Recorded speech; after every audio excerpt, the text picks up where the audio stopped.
नमस्कार दोस्तों, आज डेट है 15 अप्रैल 2022। स्वागत है आपका दैनिक जागरण के न्यू डिस्कशन में। फ्रेंड्स, आज थोड़ी सी वर्कलोड की वजह से हम थोड़ा सा टाइम नहीं दे पाए यहाँ पे, तो फर्स्ट ऑफ ऑल इसके लिए सॉरी। आज हम आपको वीडियो पूरा डिस्कशन नहीं कर पाएंगे न्यूज़पेपर का, लेकिन मैं आपको यहाँ पे बता देता हूँ कि कौन कौन सा आर्टिकल आज आपको पढ़ना है और किस किस आर्टिकल को किस एंगल से पढ़ के और स्किप करना है। ठीक, ये पहला जो आर्टिकल है वो देश के विकास में हर सरकार का योगदान होता है। तो ये एक म्यूजियम खोला गया है, संग्रहालय, प्रधानमंत्री संग्रहालय का उद्घाटन किया गया। तो ये एक अच्छी चीज़ है कि ये एक हमारा विरासत होता है। देखिए, प्रधानमंत्री कोई भी हो, किसी भी पार्टी का हो, हमें उससे कोई मतलब नहीं होता, लेकिन वो हमारे देश का सर्वोच्च पद होता है। ठीक है, तो वो पद जो है ना वो सम्मानजनक पद होना चाहिए। तो इसीलिए इसमें हर एक प्रधानमंत्री के बारे में चीज़ों को, उनके इम्पोर्टेंट को, उनके योगदान को यहाँ पे योगदान संग्रहालय में रखा गया है। तो ये अच्छी साइन है। आने वाले समय में भी हमारी विरासत इसी से पहचानेगी हमारे देश की विकास। आज हम जो 70 साल बिताए हैं ना, उस 70 साल में हर एक प्रधानमंत्री का हर एक दिन का योगदान आज हमारा 70 साल के लिए इतना इम्पोर्टेंट है। आगे आने वाले जितने भी प्रधानमंत्री होंगे, हर एक प्रधानमंत्री का इंपॉर्टेंट टाइम होता है। तो इस संग्रहालय खोला गया है, तो आप इसको एक माइंड के तरह से ये देखेंगे कि यहाँ से हमारी जो योगदान होती है, हम वीरों का मतलब कि इतिहास को पढ़ के हम क्या करते हैं, भविष्य की कल्पना करते हैं, भविष्य अच्छा बनाते हैं। राइट, तो ये आर्टिकल था। दूसरा आर्टिकल था, ये पहले भी हमने डिस्कस कर चुके हैं। ठीक है, ये आर्टिकल है कि आरक्षण में पदोन्नति से संबंधित है। पदोन्नति मतलब प्रमोशन।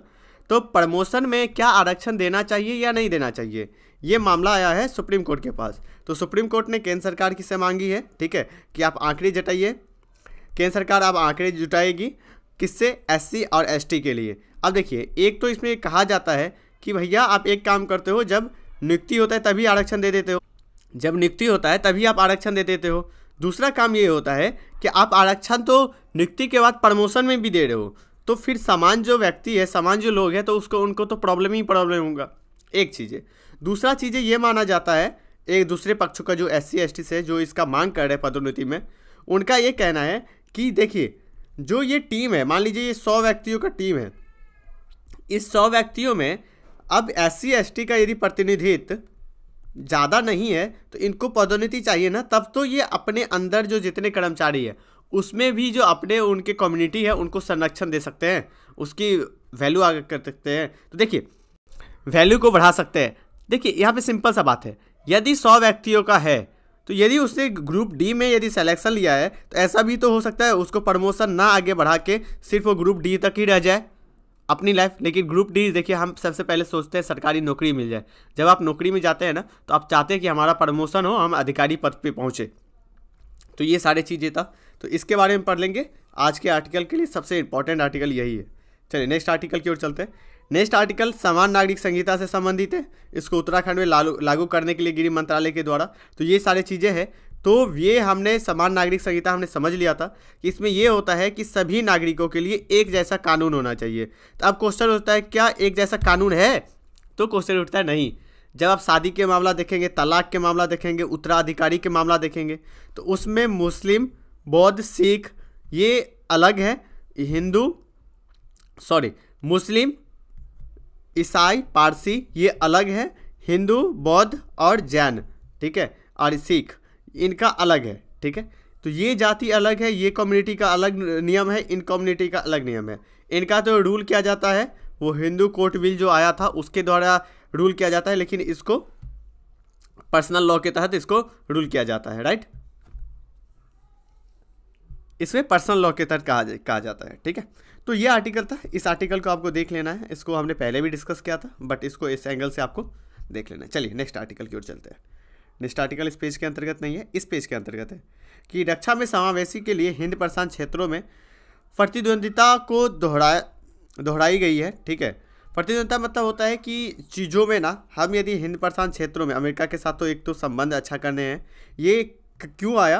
क्योंकि अभी 2+2 वार्ता चल रहा है, यूएसए ख़त्म हो चुका है, यूएसए और इंडिया के बीच में। तो इसीलिए इस न्यूज़ में आया था कि दोनों के लिए कितना महत्वपूर्ण है हिंद प्रशांत क्षेत्र। तो ये चीज़ें, तो सबसे पहले ना आपको ये देखना है कि आपने बहुत दिनों से देख रहे हैं कि हिंद प्रशांत क्षेत्र, तो हिंद प्रशांत क्षेत्र का मतलब क्या होता है और कौन सा क्षेत्र है, कौन सा क्षेत्र है जो आपको देख रहा है। Right, map. ओके, चलिए नेक्स्ट आर्टिकल की ओर चलते हैं। नेक्स्ट आर्टिकल इस पेज के अंतर्गत नहीं है, इस पेज के अंतर्गत ये आर्टिकल है ये आर्टिकल है कि किसान ना अभी अपनी अनाज अब बेचने जा रहा है। तो इसमें बताया गया है कि कृषि सुधार यदि कानून रहता तो उसका महत्व अलग ही था और किसान को आय ज़्यादा मिलता। ठीक है, अब वही चीज़ है, जो चीज़ें कानून रद्द हो चुका है उसी से यदि वो रहता तो ये होता, ऐसा वाला बात है।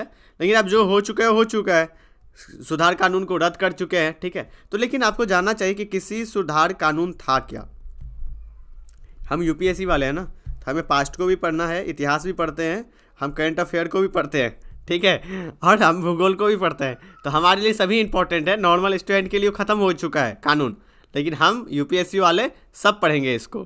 ठीक है, तो हम इतिहास को भी पढ़ते हैं, तो इसलिए हमें ये तीन जो किसी कानून आया था उसके बारे में आपको जानकारी ले लेनी है। नेक्स्ट आर्टिकल देखते हैं। नेक्स्ट आर्टिकल इस पेज में नहीं है, इस पेज के अंतर्गत नहीं है। इस पेज के अंतर्गत एक चीज़ है कि देखिए स्मार्ट मीटर लगाया जा रहा है। अब स्मार्ट मीटर से क्या होगा ना, बिजली के जो मैन्युफैक्चरिंग हब बनाया जाएगा। ठीक है, अब देखिए स्मार्ट मीटर क्या होता है कि ये प्रीपेड होता है। जैसे आपका मोबाइल प्रीपेड है ना, कि आपने मान लीजिए कि अपने मोबाइल में 100 रुपया डलवाया। अब ये 100 रुपये का जितना टाइम तक बिजली खपत होगा, जितना यूनिट तक, जैसे ये बिजली अब हो गया, मान लीजिए कि 10 दिन में ख़त्म हो गया 100 यूनिट, आपने बहुत ज़्यादा जलाया इस बार, जैसे ही ख़त्म होगा आपके घर से लाइट गुल। अब ये गुल तो कहीं जाने की ज़रूरत नहीं है, उठाओ मोबाइल, पे करो अपना बिल, लाइट आ जाएगी। ठीक है, तो एक अच्छा कॉन्सेप्ट है ना। नहीं तो क्या होता है कि बिजली बिल भरने के लिए लोग पड़े रहते हैं। हमारे यहाँ पे ना, मतलब हमारा जो होम टाउन है वहाँ पे लोग 10-10, 20-20 हज़ार रुपया तक पे नहीं करते। इसीलिए तो बिजली कंपनी हमारी घाटे में चलती है। तो कहीं ना कहीं हमारे जो सरकारी जो भी है, आप यदि उसका उपभोग करते हैं तो आपकी कर्तव्य बनता है कि उसको टाइम पे पैसा दे। राइट, तो ये कॉन्सेप्ट आने से क्या होगा कि बिजली की एक तो चोरी कम होगी, दूसरा चीज़ है कि बिजली की जो विभाग है, बिजली का जो क्षेत्र है, उसमें अधिक मैन्युफैक्चरिंग होगा, अधिक सुधार होगी। ठीक है, अब देखिए विदेशी निवेश के बारे में बताया जाता है कि विदेशी निवेश हमारा पहुंचने का उम्मीद है। तो आपके लिए ये इंपॉर्टेंट है कि एफडीआई क्या होता है। एफडीआई मैंने बताया था आपको, फिर से बताता हूँ।